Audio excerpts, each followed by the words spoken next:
Olá, bom dia, boa tarde, boa noite, porque não boa sorte para você que está aqui conosco em mais um Bicho no Boteco.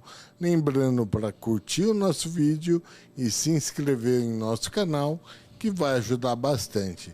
Eu e o Marcelo Gomes, mais uma vez, com uma pessoa muito legal aqui no estúdio, para bater um papo com você. Bom, no dia de hoje, né, nós trouxemos aqui a Hélia Maria Piedade, médica veterinária, fez também gestão ambiental e hoje ela trabalha no DEFAL, né, no Departamento de Fauna da Secretaria de Meio Ambiente do Estado, como especialista ambiental. Hélia, muito obrigado por você ter aceitado vir conversar com a gente, mesmo. Bater esse papo, falar besteira, a gente fala mal dos outros aqui. Se tiver fofoca, a gente adora. Tá valendo. Ah, muito bom. Eu gosto muito, tenho acompanhado todos os episódios e é um prazer mesmo, uma honra estar aqui com vocês. Puxa, que legal. Hélia, como começou a sua história com os animais selvagens, silvestres? A pergunta de sempre, né? Como tudo começou? Como tudo começou? Conte tudo, não esconda nada. Quando eu nasci. Começou quando eu nasci.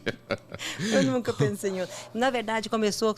Olha, vou agora me entregar aqui. Vocês lembram de Daktari? Era um seriado que passava... Não, mas você deve lembrar. Não lembro. Um que tinha um leão vesgo e um macaco. Não lembro. Não lembro, o cara com o chapeuzinho em Panamá. Que tinha a Judy, a macaca. Como é que chamava? Daktari. Não lembro. Era um santuário de leões na África. Era um filminho? Era um seriado. Um seriado, né? Seriado. Que tinha. E eu assistia aquilo e eu falava, eu quero ser o Daktari.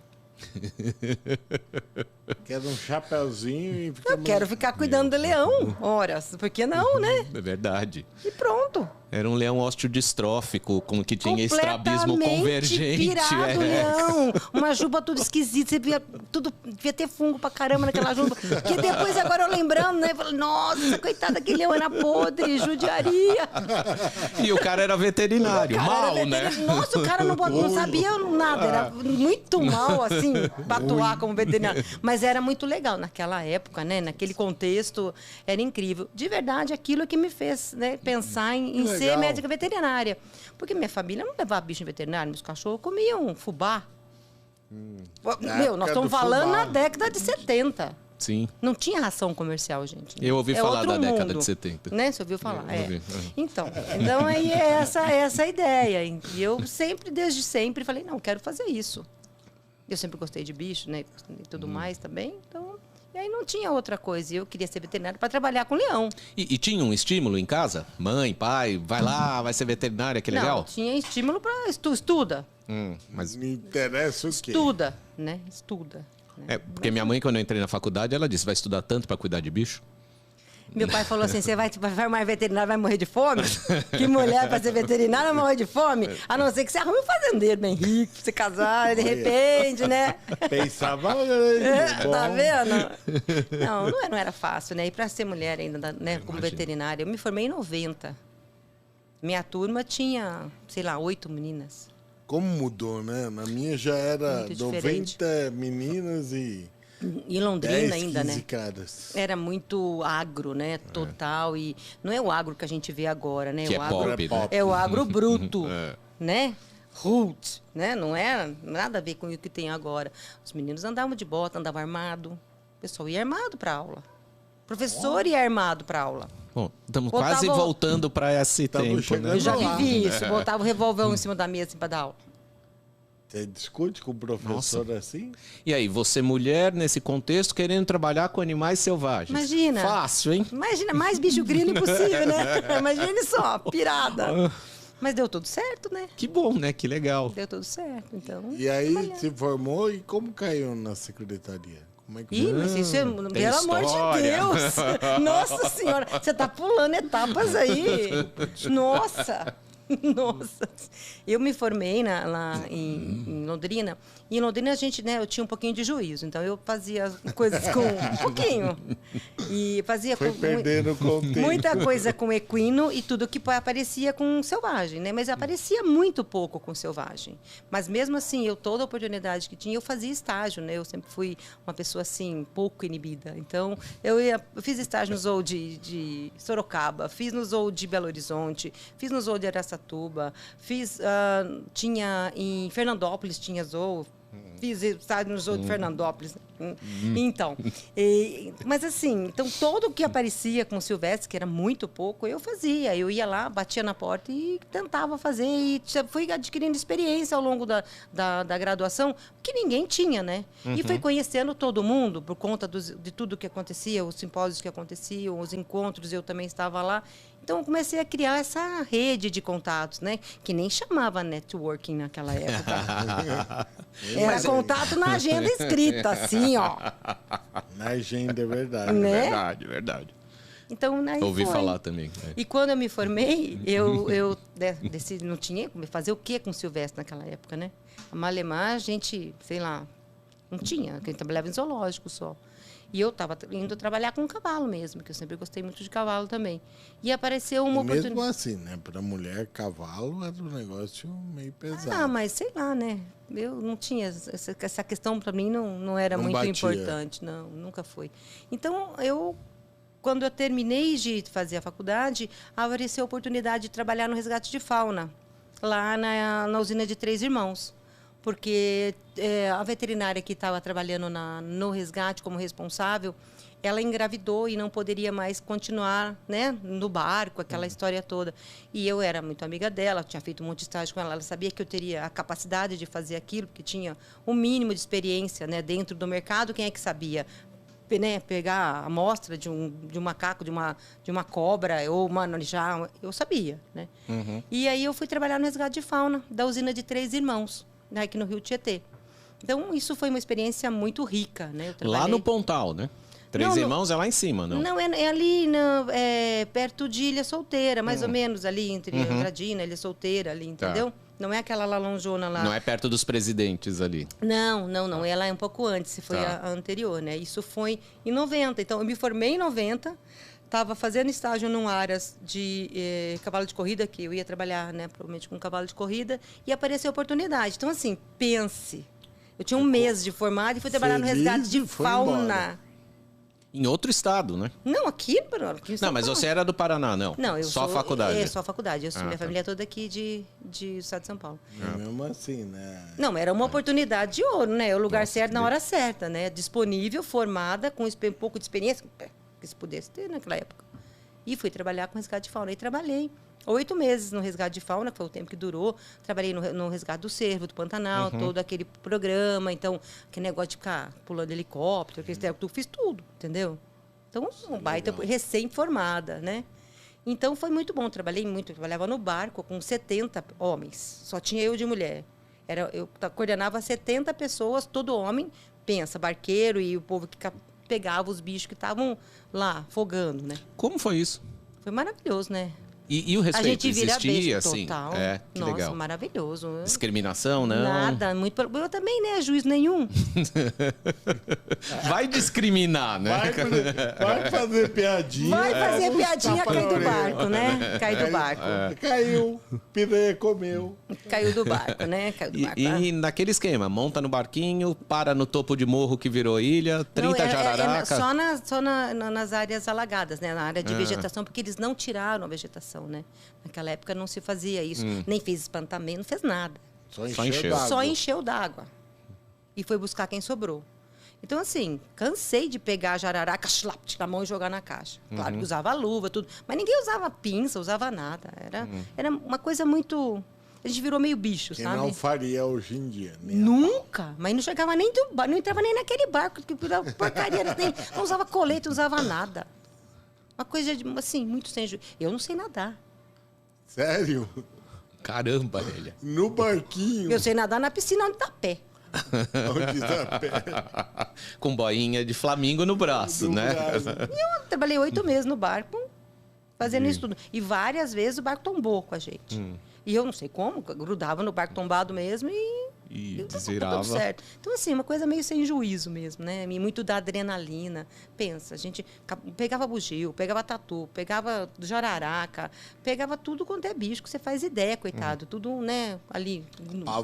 Apavorados, né? E, assim, era uma loucura, muita coisa. Mas eu aprendi muito, né? A gente fez um trabalho bem legal de biometria e de hematologia de bugio. Fez um trabalho muito legal com jiboia, que a gente recuperou, né, bastante jiboia também.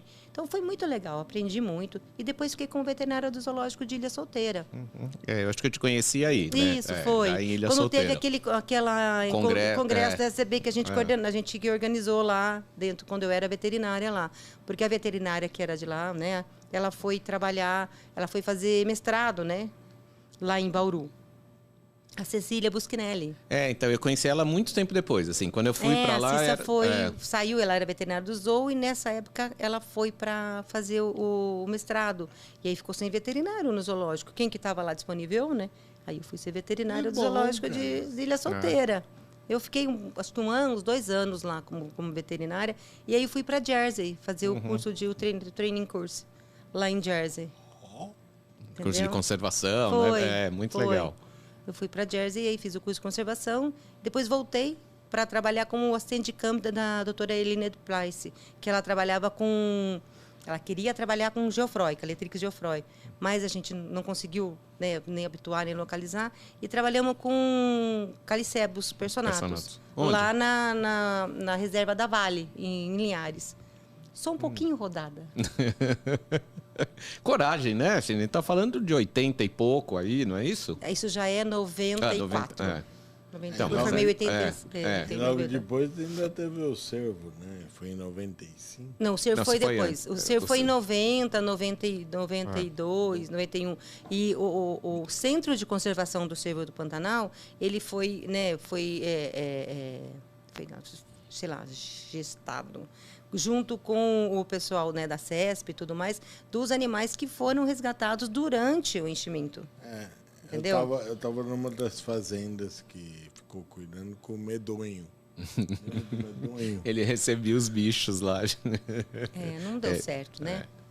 Mas, acho que serviu, né? Eu acho que aprendeu-se é uma muito, válida, né? Muita coisa foi aprendida, muita gente foi capacitada. Sim. Eu acho que mais do que isso, as pessoas que saíram dali, elas fazem diferença hoje em dia, para muita coisa, entendeu? Nesse aspecto de como encarar, de como minimamente se planejar uma atividade, né? Então, eu acho que amadureceu muito todos. Foi muito ousado aquilo, né? Aquilo foi único, você né? pensar o que foi aquela captura do cervo e o que se pretendia com os animais. Você assistiu algum vídeo? Tem poucos vídeos, mas já assistiu os vídeos como a gente fazia aquilo? Eu estava lá também.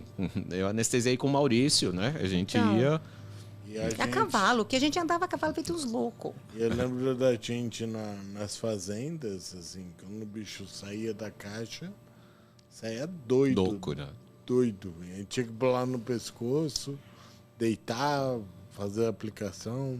Mas é assim que, né, no fim, se aprendeu. Né? Teve um critério científico que ofereceu subsídio para muita coisa depois. Mundialmente era o que se tinha. Sim. Não é só a nível nacional, né? Foi de ponta mundial. Foi mundial para quanta coisa mesmo o trabalho da Cecília Buschinelli, né, a tese dela foi com relação aos dados toda essa atividade da captura de tudo, foi super importante, sabe? Então, eu acho que tudo é válido. Eu aprendi muito dentro dessa questão do resgate. A gente fez um monte de coisa muito importante e muita coisa que a gente tem de base agora, que a gente sabe minimamente por onde começar, a gente se deve a essas ações anteriores que realmente trouxeram para nós um resultado positivo ou negativo, mas negativo também é resultado. Sim. Desde que você saiba usar resultado isso. Também, né? A gente tem aprendeu. Negativo para aprender a não fazer. Exatamente. E para evitar com que aquilo aconteça, né? Não é só não fazer, porque às vezes é uma externalidade do que você fez. Você não pensou que aquilo ia acontecer, não previu. Sim. Hoje é diferente? Quando você fala de um enchimento de uma usina hidrelétrica em 2020, diferente. O impacto é menor? Não, o impacto é o mesmo, mas a atividade é diferente, né? Porque agora, dependendo da área, tem toda uma questão de avaliação de retirada das árvores, tem método de retirar essas árvores, tem a forma de estudo para deixar os corredores para que esses animais ou favorecer corredores para que esses animais se dispersem, né? O impacto é terrível, não vai ter como não ter impacto. Mas pelo menos resgate não se faz mais. Até mesmo porque, Resgate né? não se Até faz porque era mais. uma imagem que se vendia, né? Estamos resgatando, salvando os animais, e na verdade não era nada Muito daquilo. pelo né? contrário, né? Tanto mal para aquele quanto para aquele que recebeu na sua casa, e que ninguém perguntou para ele e nem ficou sabendo quanto que ele poderia receber, nem por quem que poderia ser recebido, né? E nem como estavam sendo recebidos. Sim, quer dizer, uma área que cabia 10 bichos, você jogava mais 5 e Mais tudo 100. bem, né? Mais 100, né? E hoje não é mais assim. Hoje a gente tem um controle sobre isso. Não é questão de controle. Agora, a questão de critérios, né, de análise para licenciamento mudaram, bem diferentes. E tem bases muito mais, né, científicas também com relação a isso. E se bem que a maioria dos projetos, eu não posso te falar no Brasil, mas Sim. pelo menos aqui no estado de São Paulo, eles têm esse planejamento de menos impacto, né? Mínimo. Não vai impactar, mas... Sim. Também a gente nem tem área tão grande mais assim que vai ter fauna para poder fazer Pra um impacto fazer. tão grande mais, né? Já impactou, a maioria da fauna já O Tietê não tem mais nada, né? não Assim, dá pra mais você- para represar, né? Já foi, né? E mesmo se represar, vai alagar o quê? Cana? É verdade, né? Mas Vai alagar cana. só vai pegar onça parda e lobo-guará, né? E capivara. E capivara. Diabética. Você sabe que as capivaras estão diabéticas? De tanto comer Comendo cana. cana, né? É fato, é mesmo trabalho isso? publicado. Gente, é trabalho publicado. Elas estão Nossa. diabéticas, tanto comer cana, não tem outra coisa. Achei que era brincadeira. Não é verdade. sério, pior que é sério. Vou mandar para vocês depois do Pode trabalho. mandar, Eu acho que é cara, do que Adriano, legal. não sei se é do Labruna ou do Pinter. É um dos dois. Puta que loucura. Mas verdade. Diabético. porque é o que você oferece, né? De o gramínea que em tem várias pra- regiões, não é o que tem tem. mais nada, porque planta cana até na beirada do rio, dentro do rio. Sim. Que doido.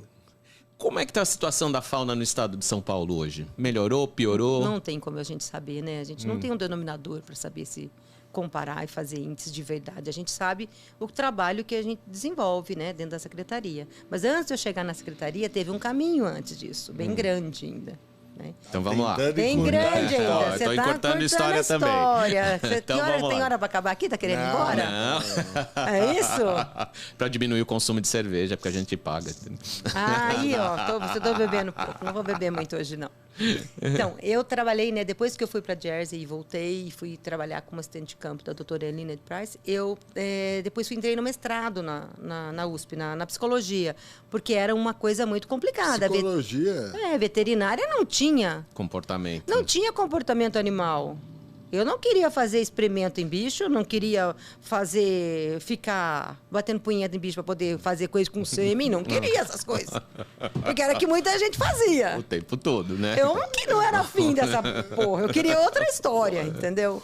E eu queria comportamento, sempre quis comportamento. Eu trabalhei, né? Eu fiz uma parte do meu estágio curricular com comportamento junto com o pessoal de Belo Horizonte, que era comportamento reprodutivo de jumento, e uma coisa assim que achei maravilhoso, né? E com o professor Marco Henri. E depois que eu fui trabalhar com a Elinet também, com essa parte toda de comportamento e de campo mesmo, né? Trabalhar, e a gente trabalhou com 3 grupos lá de Calicebus personatus e foi maravilhoso. Durante 8 meses, a gente tem... Tanto que os trabalhos de maior referência que tem de Calicebus de campo são esses aí que tem no nosso nome, porque pouca gente trabalhou no campo. É um bicho difícil de trabalhar, ele some, desaparece. Arredio, né? Assim, desaparece. ciência. E ele olha, você olha ali, ele está na tua frente, você não está vendo ele. Ele desaparece mesmo, ele é pequenininho, ele fica muito camufladinho, né, dentro da... E é mata-mata, ele não vive em área de borda, e ele fica no meio do mato mesmo. E por que vocês escolheram o Calicebus? E ele que escolheu nós. Como Porque a foi? gente queria trabalhar com Geoffroy. Geoffroy. Só que a gente conseguiu localizar os grupos de Geoffroy na primeira semana. Depois os bichos desapareceram. E nós continuamos fazendo, né, na mão, com bússola, com trena, fazendo grid, mapeando. Que você acha que tinha GPS? É verdade, né? Com bússola. Fazia o grau da bússola para depois perrengue. depois botar ali, ó. E nós sabe, fazendo tudo com facãozinho, não tinha ninguém pro mateiro. Eram nós duas fazendo tudo. A gente fez um grid enorme, a gente fez um grid de quase 20 hectares. Gigantesco. de trilha de 50 e 50, marcadinha, mapeada. Foi lindo. Então, nós ficamos uns 2 meses andando, mapeando, fazendo. E os bichos ficaram ali, eles acostumaram com a gente. Aí eles começaram, a gente, toda hora que a gente fala, tem um grupo de calicebos aqui. Puta, mas cadê sagui? Cadê? Tem calicebos. Vamos trabalhar com calicebos, vamos fazer o quê? Muda esse negócio. Mudamos e fizemos calicebos. Aí só para a gente localizar o Geoffroy, né? O Calitrix Geoffroy, o sagui de cara branca. E o calicebos é os zog-zogs, o sauá, né? O gigó, né? Eles chamam de gigola. Né? Só para o pessoal saber. E quando você fala em fizemos o grid, o que é fizemos um grid? É mapear a área, né? Fazer uma marcação de trilhas de a cada 50 metros com marcação e mapear mapeamos com bússola. Né? Que hoje com transferidor, com papel quadriculado, né? Dentro, né? Medindo as bordas para poder depois pegar no mapa.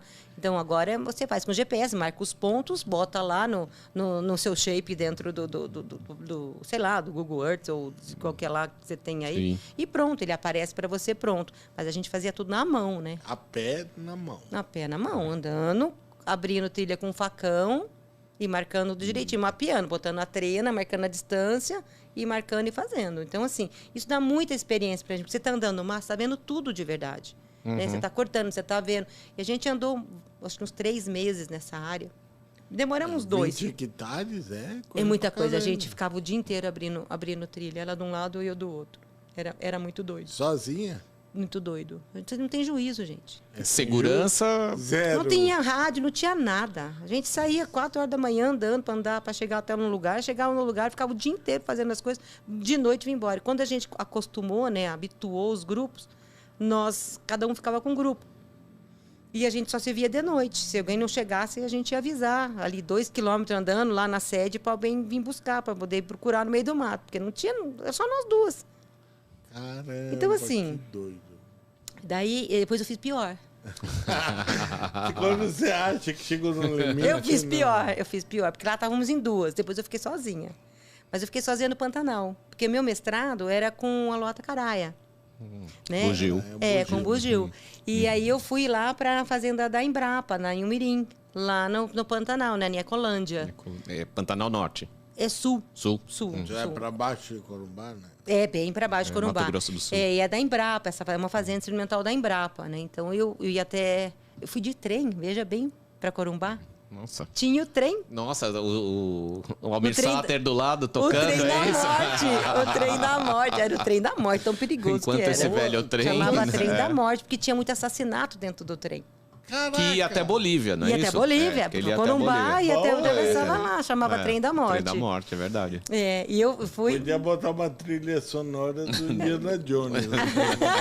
E aí eu fui o meu trabalho de campo era lá, porque eu conheci o Valfrido. O Valfrido Thomas. Sim. E aí eu consegui, né? Eu consegui autorização para fazer a coleta de dados lá com bugio, né? Que eu queria trabalhar com bugio, porque eu trabalhei com bugio no resgate. Né? Fiz toda a questão de hematológica, biometria. Então, eu já era um bicho que eu apaixonada. Até hoje sou, né? É mesmo? Adoro, caralho. Acho ele maravilhoso. Bugio Acho maravilhoso, lindo. Eu não gosto. Bugio é um macaco você não pode meio lento, você assim, que não me... Você que pensa que ele é lento. Né, que você vê ele no mato de verdade, quando ele invoca... Pra valer? Senhor Deus. E daí eu fui para trabalhar lá na Inhumirim. E lá na Inhumirim... tem muita pesquisa, mas assim, a pesquisa maior é ligada com a pecuária, né? Sim. Então fazem muita pesquisa com cavalo, com a questão de anemia, fazem com mormo, fazem com a questão de gramíneas, fazem uma produtiva. Tem o pessoal que já trabalhava com animal silvestre, mas era a produção de jacaré, né? Na parte de zootecnia, não tinha essa parte de conservação. A Neiva estava começando o trabalho dela com a arara, estava botando os primeiros ninhos naquela época, Caramba, né? que legal. Que eu estava lá na mesma época, então, porque é pertinho, a fazenda da Caneima começou a trabalhar, é a vizinha da fazenda da Embrapa. E aí eu trabalhava com bugio lá, e lá eu ficava sozinha mesmo, sem ninguém. Então eu ia de manhã, aí lá eu consegui uma teira para me ajudar a fazer o grid, pelo menos, cortar tudo igual, bússola, mapa. E lá, eu não sei se vocês já foram lá, são os capões de mato, que são meio uns cordões de mata irregulares ao longo das lagoas, né? Sim, e entre muita água. E entre os alagável, né? Na época da seca, né? Eu trabalhei lá um mês só na época das águas. No resto eu trabalhei mais na época da seca, porque não dava, era só de barco mesmo, né? Então, então eu ficava o dia inteiro. ia bem cedinho. E o pior não era ir chegar até lá e ficar o dia inteiro, né? Acompanhando, anotando. Era chegar, porque eram uns 2 quilômetros mais ou menos do alojamento, e só tinha os piquetes das vacas com cria. Vocês já viram vaca Nelore com cria? Uhum. Era uma... Nossa, Mas você tava a cavalo? A pé. A pé? A pé. Vaca com Caraca. A pé. Aí eu ia de manhã cedinho, o sol escuro ainda, ia beirando a cerca, qualquer coisa, né? Pulava pro outro lado da cerca. E a hora que dava aquele pedacinho, voava o capão, porque a vaca não entrava no mato. Querido diário, das 7 às 8, corre da vaca. Mais ou menos isso. Mas não é a vaca, é uma Nelore. É uma Nelore com cria, porque era o o piquete da cria. Né? Então, ninguém facilitava muito, não. Acho que eles queriam espanar, né? Sim, vai Falar, embora. vai embora, essa louca, É. que fica correndo atrás de macaco. Ninguém quê, nunca né? tinha feito nada com primata lá, né? Primata não humano. Então, aí eu trabalhei lá, fiquei 8 meses trabalhando com bugio lá no campo. E eu ficava mais ou menos uns 20 dias lá, voltava e vinha para São Paulo, ficava uns 10 dias aqui em São Paulo e depois voltava para lá, ficava mais uns 20 dias. Foi mais ou menos durante uns 8 meses. Então, Ficava aqui 10 dias em São Paulo catando micuim, né? Nossa, eu fiquei toda empolada. Tenho até hoje. Eu acho que eu peguei uma Rickettsia parkei lá, porque eu tenho uma lesão enorme na perna por causa de carrapato. Pantanal Depois... na seca ali no... Nossa, mas era bom. Mas, ó, aprendi pra caramba. Aprendi pra caramba. Ó, encontrei com sussuarana no mato, encontrei com muito tamanduá, sabe? Encontrei com muito veado, com muito cervo, encontrei com tanto bicho no mato, entendeu? Só não encontrei com cateta e cachada, graças a Deus. Mas o resto eu encontrei com tudo. Então, não tem experiência não tem melhor preço, que isso, né? né? Daí eu vim embora pra São Paulo e eu despiroquei. Falei, não quero mais nada. Parei Agora com tudo. Você despirocou. Despiroquei. Falei, não Antes quero você mais tava nada. boa. Não quero mais nada. Não, antes eu era aquilo que eu queria, né? Tava tudo ótimo. Aí eu vim embora para São Paulo. Na verdade, eu tive uma perda muito grande de uma pessoa muito importante na minha vida que faleceu e as coisas meio que mudaram. E eu vim embora, tranquei tudo e casei, fui ter filho e trabalhar com clínica de pequenos animais e ser veterinária clínica. E trabalhou com clínica? Trabalhei durante uns 15 anos, quase 20. Nossa, Não sabia. assim, o poodle em cima da mesa... Tudo. O que você der para mim, eu atendo. Acho que até um percevejo. Eu atendo qualquer coisa. Eu trabalho com qualquer coisa. Na clínica eu atendia tudo, né? Cão, gato, silvestres, cavalo. Louva a Deus, não? Louva a Deus. Já viu quando de verme tem aquele bicho? Não. Jesus, aquele bicho é pesteado de verme. É mesmo? É. É um negócio terrível. Bom. Aqueles compridos, né? Já viu? É horrível. Nojento, credo. Então, assim, depois eu trabalhei. Eu trabalhei, na verdade, desde 94 até 2012 na clínica. Onde era? Era lá entre Vargem Grande Paulista e São Roque. Eu trabalhava naquela região de Cotia, São Roque, Ibiúna, Piedade. Trabalhava ali tudo. Nossa, eu trabalhei... Quando foi isso? 2000? Foi de 94 até 2012. Então, eu estava em Itapiraí nessa época, logo depois de Piedade. É logo ali. 94 estava em Itapiraí, no seu Ademar. Entendeu? Então, eu trabalhei muito tempo como clínica, né? Clínica Cão, e cirurgia. gato. Cão, gato, cavalo, vaca, carneiro. Trabalhei muito com reprodução de ovino, né? Com transferência de embrião, essas coisas todas. Então, assim, é meio que eclético. Sim, puta experiência, né? Assim, grande, né? Trabalhei bastante, né? Caramba. E gosto muito de clínica, gosto muito de cirurgia, né? Gosto muito. E a gente tava falando outro dia, a clínica é bonita, né? É desafiador, né? Aquele negócio de você abrir a porta e falar bom dia, o que está acontecendo? Exatamente. Aí Tem senta a menor ali. ideia do que está acontecendo, eu vou explicar. Ele vai lá para galera. Vamos ver por onde eu começo.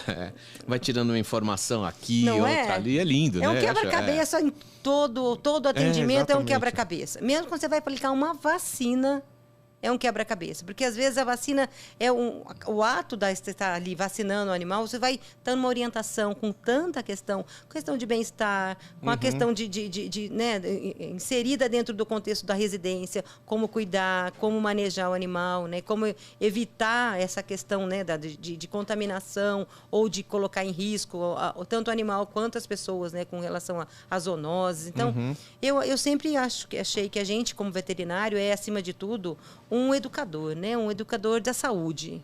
Sim. A gente é um promotor, né, sei lá, de qualidade de vida para os animais, mas mais do que tudo, a gente é promotor de saúde para as pessoas. Então, isso é muito importante, né? Eu vejo muito assim a molecada hoje, os estagiários, tudo, as pessoas perderam um pouco essa noção, né, de saúde pública, né, de conservação e não pode, né? Faz muito da nossa profissão. É isso, saúde pública é importantíssimo. Qual é né? o fundamento da medicina veterinária quando ela surgiu? Ela foi feita para cuidar dos cavalos de guerra, né? Era a pessoa que cuidava dos cavalos da guerra e depois daí os cavalos começaram a ter mais importância e depois começaram a ter a questão dos animais de produção, mas inicialmente a gente não tinha essa questão, sabe? E depois a saúde pública, o quanto que os veterinários contribuem na saúde pública, em tudo que se sabe. Sim. Né? A gente tem muita contribuição com relação à saúde pública. E hoje, tudo isso que a gente vê pipocar por aí tá ligado às zoonoses, né? Tem um pezinho de zoonose. Né? Assim, é um treco absurdo, né? E nessa época os silvestres não te faziam falta? Eu atendia silvestre, né? Lá na região tem muito silvestre. Eu atendia muito criador, né? Muita gente que tinha tanto criador legal quanto ilegal. Eu atendia um monte de gente que tinha animal silvestre. As pessoas sempre tiveram animais silvestres em casa, né? De origem legal ou de origem ilegal, elas sempre tiveram. E a gente, como médico veterinário, eu não vou me negar a atender o animal que está doente, porque eu vou perguntar para ele, me dá aí o registro dele antes de eu atender. Eu, como servidora do Departamento de Fauna, é uma outra questão. Né? Sim, você tem uma outra posição. A sua obrigação é outra. É outra, mas como médica veterinária, eu não vou me negar a atender um animal que está precisando de um atendimento. Sim. Jamais. Então, isso é legal porque teve uma discussão muito grande, né? Um ano e pouco atrás, dessa história, né? Quer dizer, é legal atender um animal ilegal? Nós né? temos uma resolução, né? Sim, nós temos uma resolução federal que nos dá esse amparo, né? Não é bem um amparo, nos dá essa obrigação. A gente faz um juramento.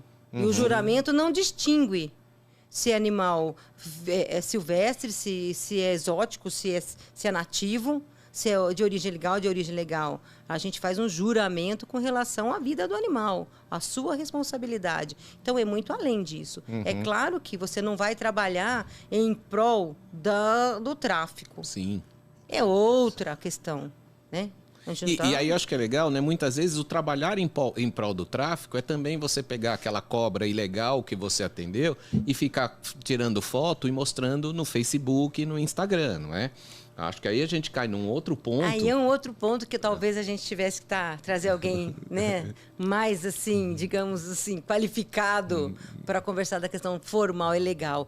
Eticamente, a gente tem dentro do nosso, né, no nossa conduta ética, a gente não pode fazer isso. Não, o antes e o depois de foto não pode. A gente não pode, Sim. né? A gente não pode porque tem toda uma questão de respeito ao paciente. Né? Então, a gente não pode ficar expondo o paciente, muito menos expor o paciente para se promover. Porque a exposição ali não é em prol do paciente e nem do cliente. Sim. É em promoção própria, na maioria das vezes. Você está sim, dando um sempre curso, vai ter né? um Você está ego dando um ali. curso e você precisa ter um caso clínico para você expor. Você tem uma autorização escrita do cliente responsável por aquele animal, para você expor o caso clínico dentro de um ambiente de treinamento, tá tudo certo. Tanto que eu fiz isso logo no cadastro do cliente na clínica. Tá tudo certo. Ele assina se eu posso ou não usar o material para fim didático. Isso Exatamente. É importante. Isso está dentro das recomendações daquela outra resolução do Conselho que fala sobre todos os requerimentos, todas as autorizações que você deve estar solicitando para o responsável por o animal que está atendendo, independente da espécie, para ele ter um termo de responsabilidade e de autorização do que você pode fazer e como pode ser feito, da imagem e das informações também. Uso de imagem. Exatamente. Então, a gente tem isso tudo regulamentado. O que falta é a gente trazer isso para os veterinários, tanto os que já são formados quanto os estudantes, para trazer que isso não é bobagem. Não é frescura. Não é isso, entendeu? Entendeu? Não é inveja também, né? Porque tá com inveja. Não tô com inveja. Não tô com inveja. Você está se ferrando, porque você está produzindo provas contra você mesmo. E além disso, Você acho que entendeu? não é justo, né, nesse contexto, né? Na medida em que você faz propaganda, tratar um animal, quer dizer, o cara chegou, sei lá, com uma víbora do Gabão doente na sua clínica. Você é capacitado para tratá-la? Né? Trate, né? O Essa bicho é está outra doente. discussão que a gente tem. Então, mas aí, assim, a gente entra naquela... Porque, assim, eu posso dizer, eu não sei tratar a víbora do Gabão, assim, é um risco para minha equipe, é um risco pro... E aí... Agora, se você se sente capacitado, trate. Agora, daí a começar a mostrar isso, olha que bonitinho, tudo, é uma coisa completamente diferente, né? Então, por exemplo, aquele ouriço mesmo, O hedgehog. Nós não temos ninguém autorizado no estado de São Paulo E aquilo virou uma para praga. fazer nada de nada com aquilo. E nenhuma, só tem zoológicos. Você diz... Não tem empreendimento comercial, Tá. não temos nenhum tipo de estabelecimento comercial, não temos. Sugar Glider também. Sugar Glider também nós não temos. Axolote também nós não temos. Mas no mercado você Axolote encontra... Não tem já Não. nota? Não existe, é ilegal. Tá O único ilegal. lugar que vende axolote legal, mas você tem que considerar, né, as questões, é Alagoas. E aí, se eu comprar um axolote, aí é uma pergunta técnica minha. Você vai ser multado se eu e tem um comprar auto de lá- infração. Você comprar lá, com a nota aqui, não. Não, se eu comprar lá e trazer pra cá. Mas ele tem que estar marcado com nanochip. Nanochip. Mas daí eu posso. Pode. Mesmo o hedgehog não tem nem em Alagoas vender. Quer dizer, e nem quero fazer Deve- propaganda, porque eu acho que sei, ninguém deve ter um não hedgehog, sei. mas... Não sei. Eu sei do estado de São Paulo, eu não consigo falar. O do axolote eu sei porque eu fiz levantamento e desse especialmente eu sei. Mas outra- se ele foi criado legalmente fora, eu comprei não tem legalmente, problema. bonitinho, posso você não trazer para o pode estado. exibir, você não pode reproduzir. Porque assim, nos Estados Quem Unidos... tem animal de estimação de fauna silvestre, nativa ou exótica, Não não pode tá. reproduzir. Não é permitido reproduzir. Você só tem para manter ele. Aliás, saiu até um bafafá aí em respeito a um casal de Ararajuba em cativeiro que teve... Teve uma filhote. confusão, né?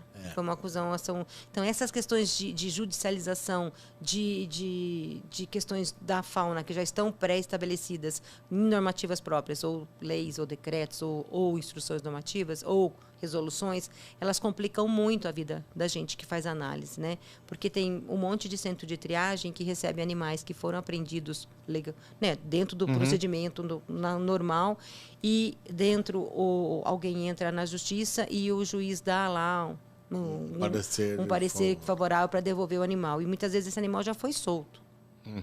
Dá uma confusão danada. Dá uma confusão danada. Né? E algumas vezes o próprio juiz fala: ah, já soltou? Então pega outro qualquer que tiver lá.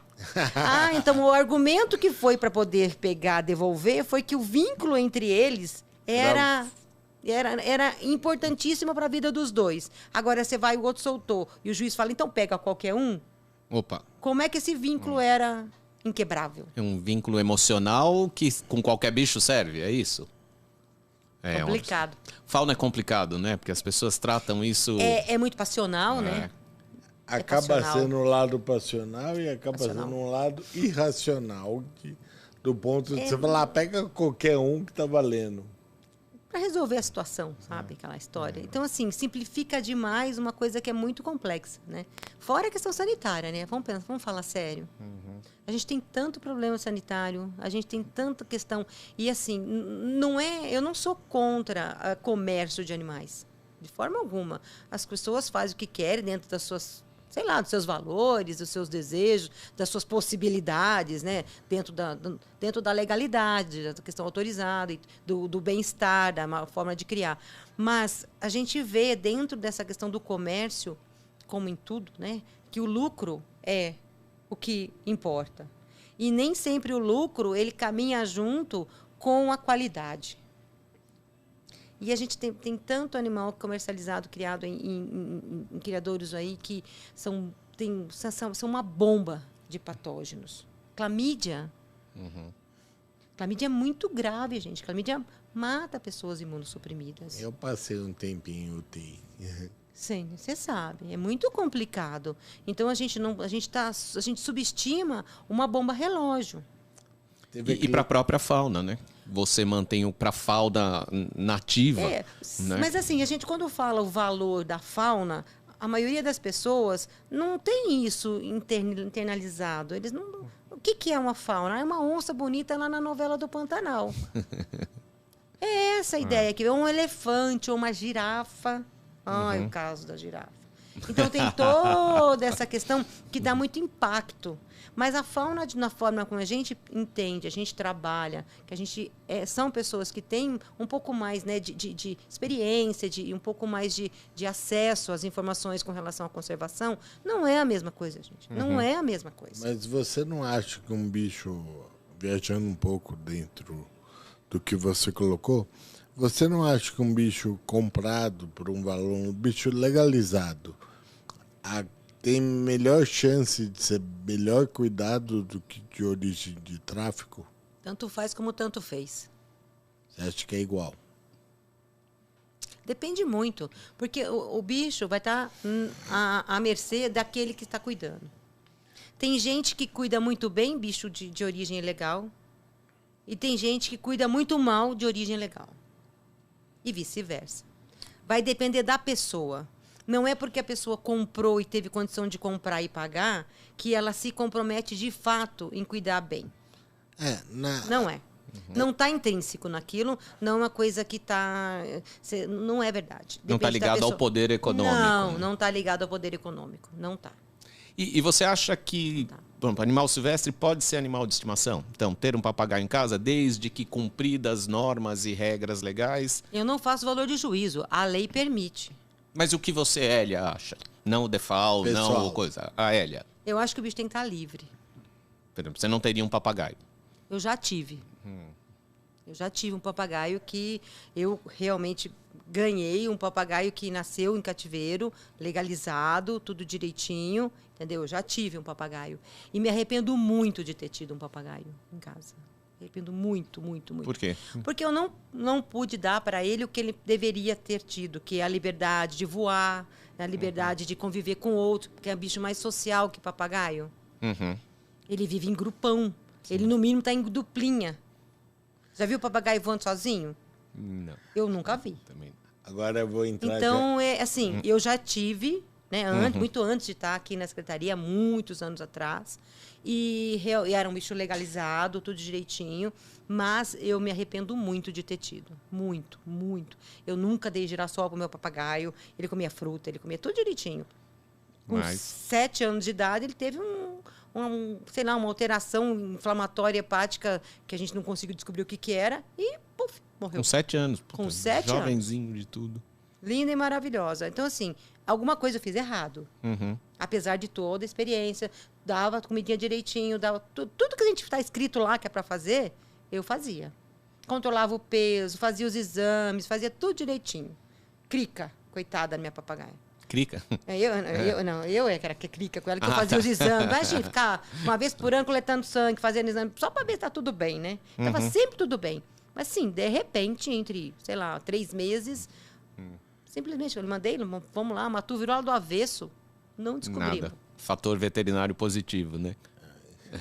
CRV positivo. Então, assim, me arrependo muito, porque com certeza, né, eu não com todo que eu me esforcei, com tudo que eu pude, ela ficava solta, né? Eu morava numa chácara, ela ficava solta, tinha um viveirão, não era um bicho preso na gaiola. Mas ela vivia sozinha, ela não tinha um companheiro. Você falou uma coisa que eu quero te perguntar. Qual é a sua opinião sobre esse voo livre? Isso é um absurdo, porque não é nenhuma coisa nem outra, né? Isso é um risco para a biodiversidade. Isso é um risco para o animal que está ali, isso não está treinado. Ele não é um bicho de vida livre que tem condição de discernir situações de perigo. Ele está exposto. Ele está exposto a uma fiação elétrica, ele está exposto a uma colisão, ele está exposto a uma predação. Isso é que não tem nada ainda discutido de uma maneira formalizada que proíba ou que autorize. Né? E a legislação ela vai surgir de acordo com a demanda da sociedade. Então, nós, como veterinários, que trabalhamos com isso e sentimos a necessidade, você tem que demandar. Né? A demanda da sociedade faz com que essas questões sejam avaliadas e sejam postas, né? De uma maneira conjunta com relação a isso. Eu acho que a questão de voo livre é muito, muito complexa. Até mesmo porque é de patógeno, né? De tudo. De tudo. De tudo. Agora, o difícil de lidar com isso é que entra naquela categoria do emocional. É tão bonito, não é? E aí os argumentos técnicos perdem peso, né? No dia a dia, na discussão. É porque as pessoas não têm os valores com relação à complexidade da fauna silvestre, da relação dos animais com a gente. Eles trazem os animais silvestres na mesma categoria que os animais domésticos e esquece quantos e quantas gerações foram aplicadas de seleção nessas espécies silvestres para elas saírem o que elas são agora. O que nunca aconteceu com os animais silvestres. Por mais que você tenha aí, de repente, algumas espécies que já foram, né, selecionadas com combinações de cores e formas, mas elas ainda estão dentro do seu contexto de silvestres. Elas não são animais domésticos, gente. Não são. Por mais que tenha uma lista do IBAMA que está dizendo lá, esses aqui são isentos de necessidade de autorização para a sua criação, comercialização e tudo mais, não quer dizer que eles, de fato, são como, sei lá, uma galinha, né, um ganso doméstico, não estou falando, né, das espécies silvestres, né, um cachorro, um gato. Não é a mesma coisa, entendeu? Não dá para você colocar. E as pessoas percebem assim, que coisa mais fofa do que a cara de um saguizinho? Sim. O bicho Dar é lindo, comida gente. pro saguizinho, né? O bicho é lindo. Que coisa mais instigante do que um capeta de um macaco prego? Verdade. Assim, você vai julgar a pessoa com isso? Não dá para você julgar, porque você tem que trazer informação para ela, trazer com que ela perceba que aquilo ali não é só o seu prazer imediato de ter contato, de dar comida para o bicho. Ela tem que entender que a parte dela não é só ela, a parte dela é mais do que isso. E é isso que a gente tem que fazer como veterinário, principalmente quem trabalha com veterinário silvestre. Entendeu? Fala, olha, importante ter origem legal, importante, mas mais importante é você perceber que isso é animal silvestre. Ele tem comportamentos, ele tem características biológicas que são só dele. Por mais que você perceba que tenha vínculo, esse vínculo não é um vínculo como você percebe com os animais domésticos. É muito diferente esse vínculo. E vai ter hora que esse vínculo vai quebrar, ou ele vai ter um comportamento que você não vai gostar, que é quando eles abandonam. Quando o bicho morde, ou então quando o bicho começa a fugir, e ele fala, não aguento mais, fugiu, não vou mais atrás. E isso é o que impacta por demais, né? A gente vê a quantidade de sagui que tem por aí. Tudo exótico invasor. E aí porque você diz que isso faz parte do papel, essa educação, porque a gente cai no jargão da educação. O veterinário tem um papel nisso. Mas a questão é que eu tenho a impressão que isso não faz parte da formação do veterinário. Não faz. Não somos preparados. Não somos preparados para isso. A nossa formação continua sendo como aquele cuidador do cavalo do exército. O executor da técnica que foi aprovada. A gente não é formado para pensar a respeito daquilo que a gente faz. E ainda mais nesses assuntos, né? E nenhum assunto. Nenhum assunto? Nós não somos formados para isso. O nosso curso, com raras exceções de algumas faculdades que estão mudando agora, nesses últimos, eu acho que nos últimos 5, 6 anos, que mudar as próximas turmas, talvez, que está mudando, o currículo está mudando mais uma maneira mais transversal e não necessariamente aquelas casinhas separadas de disciplinas. Eu acho que essas pessoas vão ter uma capacidade de pensar melhor do que nós tivemos. Mas mesmo essas pessoas, você acha que o tema conservação faz parte disso? Porque às vezes me parece uma coisa tão distante da... Depende, eu acho que depende muito de quem está lá, né, na coordenação dos cursos e tudo mais, para poder estar trazendo essa informação. Eu conheço umas 3 faculdades de medicina veterinária, 2 assim, mais a fundo, né, agora que fizeram essa alteração de currículo, 2 aqui no estado de São Paulo e conheço uma em Minas Gerais. E eles têm abordado, sim, mas também eu acho que faz parte do profissional que está ali, né, dentro dessa cadeira com do professor. Do professor, né? Sempre as pessoas fazem diferença, onde elas estejam, não adianta, isso vai ser sempre. Então, essas pessoas, né, eu acho que é por isso que eu conheço essas pessoas, elas fazem a diferença e elas trazem, sim, essa abordagem um pouco mais holística, eu acho. Não é tanto de, sabe, executa. Faz assim, assim, assim. Vamos aprender a dar ponto. Põe aqui, põe ali, essa distância, faz isso. Atenção, o fio para isso, o fio para... Entendeu? A gente aprende muito isso. A gente aprende muito, mesmo com o Silvestre. Por isso que quem trabalha com o Silvestre tem dificuldade, às vezes, para entender aquilo que não está escrito, está no meio das linhas. Porque está treinado só para ler o que está na linha. E quem faz Silvestre tem que ser meio doido, gente, porque tem muita coisa que não está escrita em lugar nenhum. Olha, nós estamos no 10º agora, né? Não passou um normal. Aqui Ninguém. é tudo... Né? Não passou Porque um senão normal você aqui. Você não dá conta. Você não dá conta.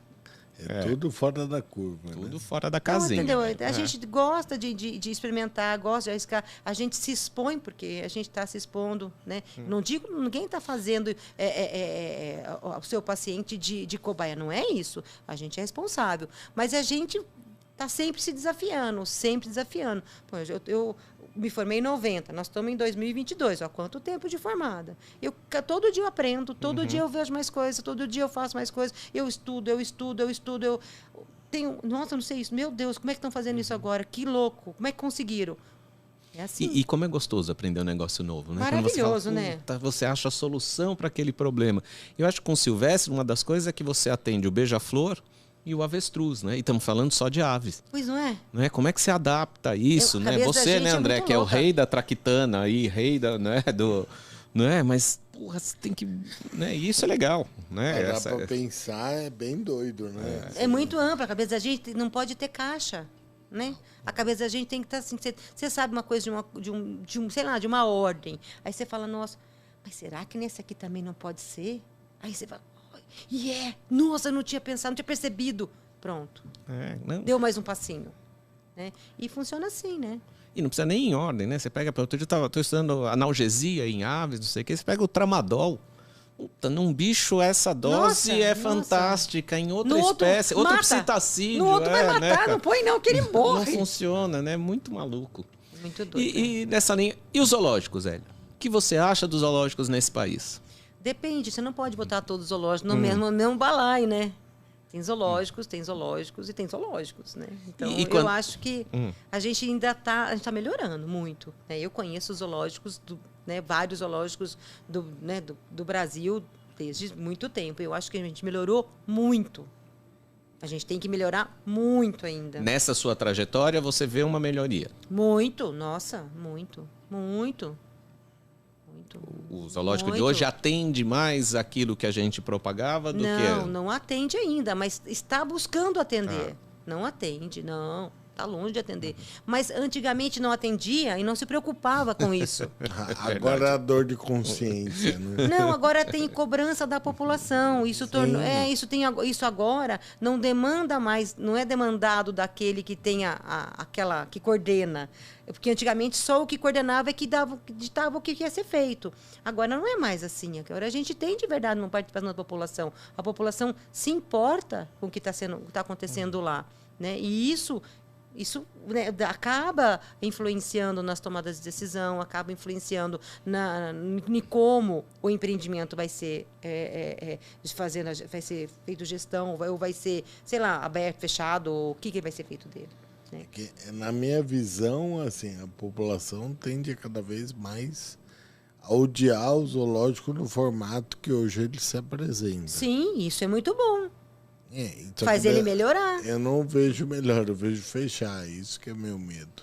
Mas se fechar o que não consegue se adaptar para melhorar a condição da vida dos animais, melhorar a condição de trabalho de quem está ali, não, mas melhor que feche. Mas você acha que a população cobra isso, né? Essa melhoria? O que eu falo é comparando o seguinte. Não, pode ir. Você tem um hospital humano, tá ruim, você fecha ou melhora?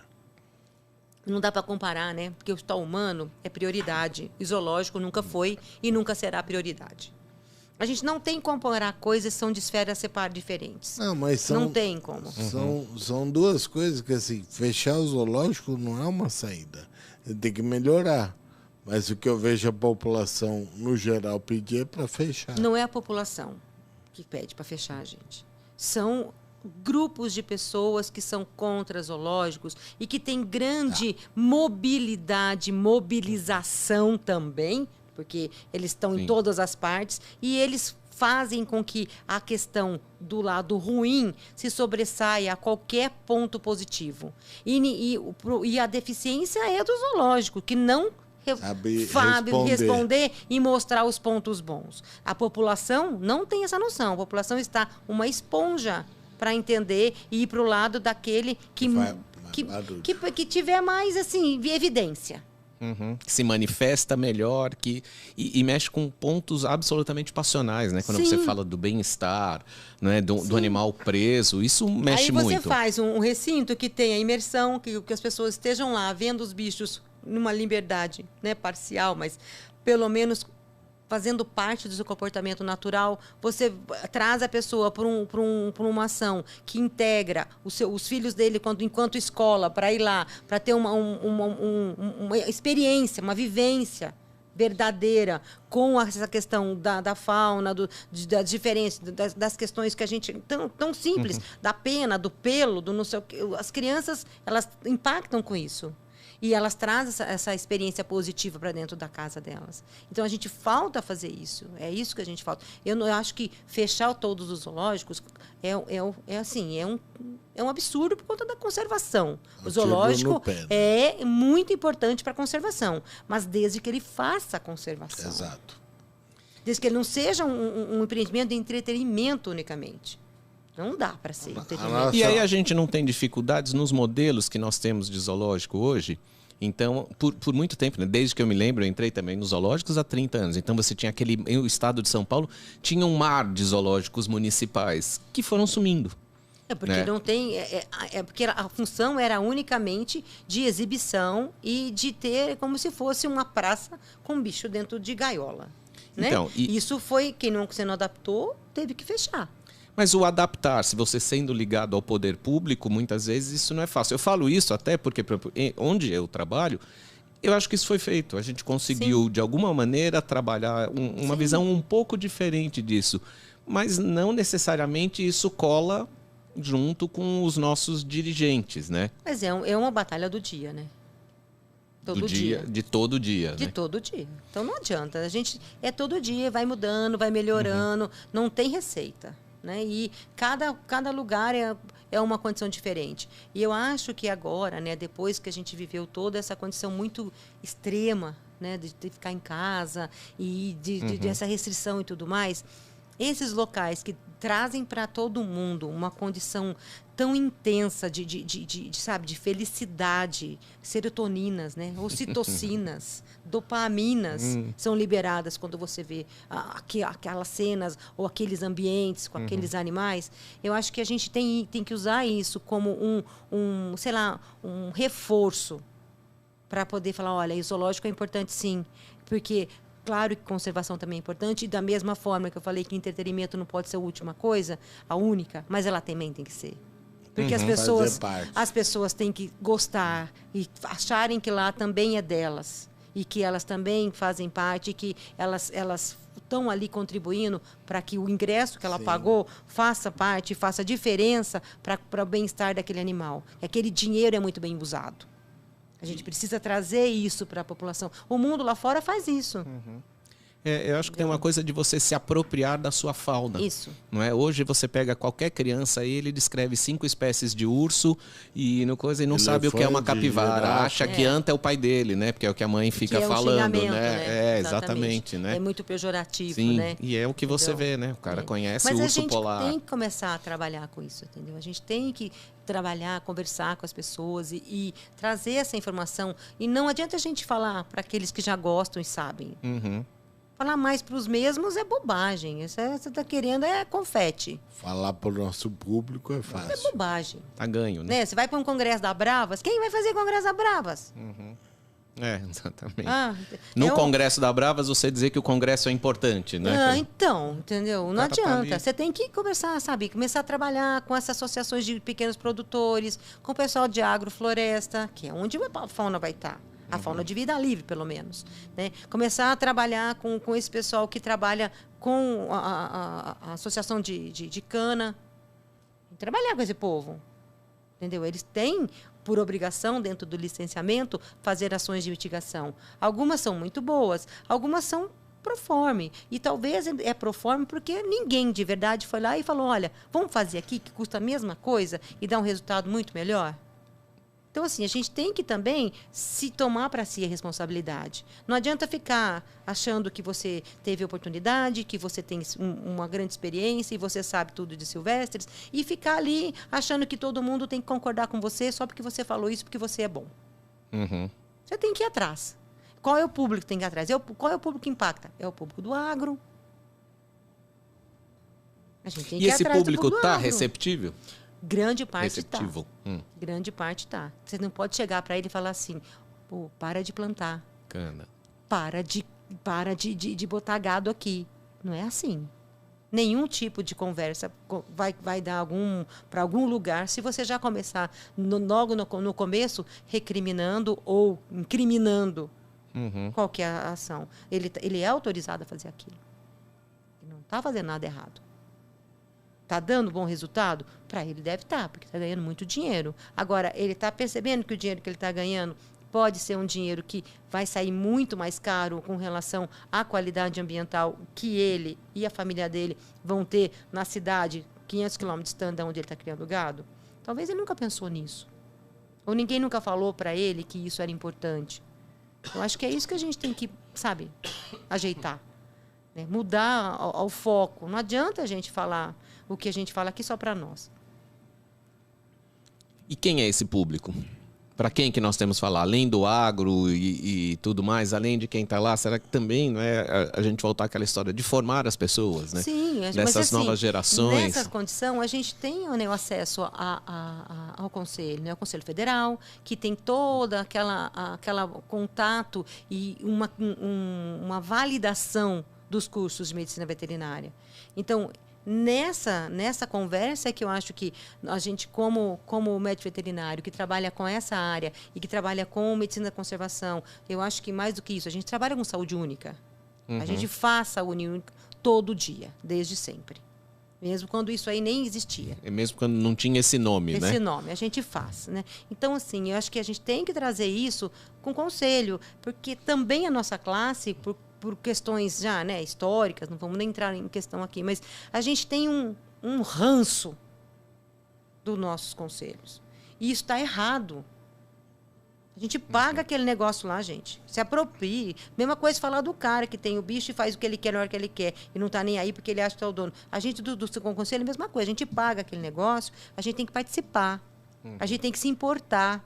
A gente tem que demandar. Entendeu? O conselho, por lei, ele demandado, ele responde. Se ele não for demandado, ele vai fazer aquilo que está do entendimento daqueles que estão lá, se dispondo a fazer o que está lá. A gente tem muita crítica com os conselhos. Falar, o Conselho Federal sempre o mesmo, faz a mesma coisa, só do interesse do meia dúzia. Mas quando lá, você foi lá, né? Vai lá, levanta a mão, participa. A última vez você protocolou pedindo. Entendeu? Participa. A nossa coisa assim, o conselho não faz nada por mim. Mas talvez a gente tenha que fazer alguma coisa, né? Demanda. Exatamente. Será que o conselho está sabendo que você quer que seja feito, o que está precisando? Que existe esse problema, né? Tem que ser demandado. A gente, como Secretaria do Meio Ambiente também, né? Que agora é a Secretaria de Infraestrutura e Meio Ambiente, né? Que juntou tudo, né? A parte de recursos hídricos, a parte de saneamento, mineração, né? Tá tudo... Sob o mesmo guarda-chuva. Tudo é uma secretaria só, né? Eu não vou perguntar se isso é bom ou ruim, que é para evitar não sei, você né? ter que comentar. Não Né? Então, aí a secretaria, a gente, dentro da mesma questão. Quando a gente é demandado, essa questão é discutida. Né? Então, várias coisas que vão surgindo dentro, né, da questão da demanda social, ela vai sendo discutida, ela vai sendo conversada com todo mundo e vai sendo elaborado alguma forma de norma para poder estar regulamentando aquilo ou regulando aquilo. Então, se não tem demanda, a gente continua fazendo o que a gente está fazendo. Sim. Há estratégias, diretrizes estabelecidas. E está tudo certo, Ninguém reclamou. Ninguém reclamou. Como é que eu vou saber que aquilo tem que mudar? Né? Então, assim, é importante que a gente demande. Né? Então, os conselhos estão aí, a gente precisa estar demandando do conselho e é positivo a demanda. A gente tem que ter essa responsabilidade. Todo mundo, você trabalha, tem sua família, você também faz um monte de outras coisas. Eu também. Mas eu participo do conselho. Eu faço parte de 2 comissões agora do conselho. Entendeu? E vou, e faço, e estou junto, e vou lá, e sou meio que chata mesmo, que tem coisas que eu não quero, vamos fazer isso. Não, isso aqui não. E, sabe, traz e conversa e discute. Mas a gente tem que se envolver, tem que se dedicar um pouco a essas coisas também. Senão as coisas não vão. Né? Não vão para frente. Então, a gente tem o nosso sistema de gestão de fauna aqui do estado de São Paulo, que é o GFAO. Quem trabalha, né, em empreendimento de fauna sabe como é. E todo o resto do Brasil, opera Cisfauna. Né? É outro sistema federal. E os sistemas não são interligados. Não se conversam. Então, isso dificulta muito tudo. Né? Isso, a princípio, vai ser resolvido em breve com a plataforma nacional, que está para ser lançada, né? A gente espera que ainda esse ano, estava bem adiantada e a gente também... Né, e com lá. Isso você vai cruzar dados daqui de São Paulo com o resto do país? Vai estar interligado. Tá, quer dizer, é um único banco para tudo isso. Tudo vai ser feito pela plataforma. Tá. Né? Então, a plataforma é uma coisa que vai facilitar. Mas por que o Ministério do Meio Ambiente, na IBAMA, está todo esse trabalho por conta da plataforma e tudo mais? Porque está dando muito problema, que não é muito difícil, dá muita confusão, dá muito conflito, dá muito retrabalho, dá muito quebra de informação, demora muito tempo para ter uma resposta, para você trazer um bicho de fora do estado de São Paulo para cá, ou mandar um bicho do estado de São Paulo para fora do estado de São Paulo. Demanda muita coisa. Então, assim, isso foi uma demanda grande da sociedade. Não pensa que o IBAMA fez por conta, porque queria, lindo, maravilhoso. Ele está desde daquela resolução lá de 2007, 2003, sei lá, de muitos anos, para fazer esse negócio. E agora sai. Sai. Amém. Sai. Então, assim, é super importante a demanda. Tem que ter demanda. E essa demanda tem que ser organizada, né? Organizada e baseada em argumentos, no mínimo, sensatos, né? Não vai querer, né, pedir, eu quero que vá fazer isso. Não é assim. Qual é o seu embasamento científico para isso? Ou técnico, né? Técnico-científico. Sim. Ou legal. Às vezes é um embasamento legal. É um direito que tem que você vai estar aplicando lá. Eu quero que isso aqui normatize meu direito. Entendeu? A Constituição me garante isso, não está normatizado? Normatiza. E sempre lembrando que isso é importante para a coletividade, né? E não individual. Não. Né? O interesse individual não pode prevalecer, né? O interesse de um grupo pequeno e tudo, e a gente precisa prestar atenção. E é o que vem acontecendo. Porque muitas vezes alguns interesses, né, de grupos menores, mas bem organizados, demandam. Uma minoria barulhenta. Demandam. Deve fazer barulho. Demandam. Mas fazer barulho faz parte do negócio, sim, né? É uma estratégia. Aí algumas outras partes se sentem incomodadas, prejudicadas, muitas vezes, e preferem continuar na posição de vitimados sem tomar nenhum tipo de atitude ou assumir qualquer risco durante, né, o processo de solicitação ou de participação de elaboração. Né? A gente está terminando um protocolo de sanitário para soltura, né, na secretaria. E a gente fez várias oficinas. As oficinas que a gente fez, pelo menos 3 oficinas, com a participação da academia, dos centros de triagem, né, o pessoal também que trabalha dentro do Ministério da Agricultura, do pessoal que trabalha nos laboratórios de referência, do pessoal da Secretaria de Saúde, do Instituto Adolfo Lutz, do Instituto Pasteur, porque é uma questão sanitária muito importante. E assim, a gente tem uma lista de convidados muito grande para poder participar dessas oficinas e tudo mais. Eu vou dizer para você que 60% do que a gente convidou insistentemente, participou. Não, o resto não vai. O resto não participou. E vai impactar diretamente a atividade de muita gente. Só que a pessoa não participa. E a partir do momento que você faz a norma, estabelece ela como obrigatória, ela teve oportunidade de participar. E depois vai ficar lá malhando na gente o tempo todo, porque aquilo, porque isso veio trazer serviço, porque veio trazer isso, complicou, porque dificultou, porque trouxe ônus.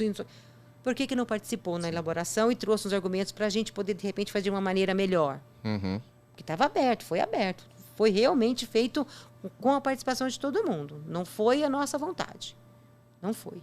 Entendeu? Foi o que todo mundo decidiu em consenso. Ou no melhor consenso possível, dentro de tanta variação que tinha de entendimento. Então, é isso que é importante. A gente tem que participar. E veterinário não é a pessoa que participa muito das coisas. Né? Só se for para beber. Opa. Aqui é nós. Não é? É isso.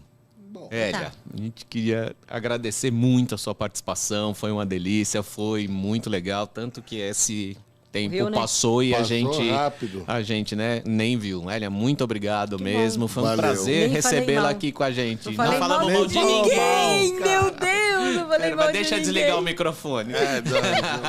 Cortar vai ver.